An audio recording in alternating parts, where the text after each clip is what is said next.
बारा ज्योतिर्लिंगापैकी एक असलेल्या ज्योतिर्लिंग भीमाशंकर या ठिकाणी आज राज्याचे सहकार मंत्री दिलीप वळसे पाटील यांच्या हस्ते शासकीय महापूजा संपन्न झाल्यानंतर महाशिवरात्री यात्रा उत्सव सुरू झाला आहे।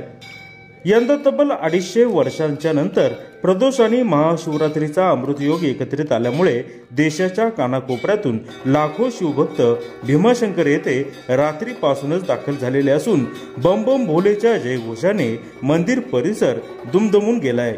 याचाच मंदिर परिसरातून आढावा घेतलाय आमचे प्रतिनिधी तुकाराम बांगले यांनी। जुन्नर टाइम्स, भीमाशंकर।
आता मागच्या लोकांनी फक्त हात जोडून बसा।